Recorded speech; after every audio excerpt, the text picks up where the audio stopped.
angels cry, holy, all creation cry, holy,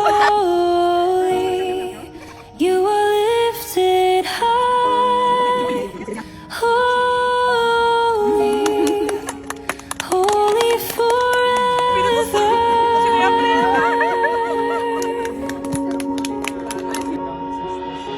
So if you've been forgiven, and if you've been redeemed, sing the song forever to the Lamb.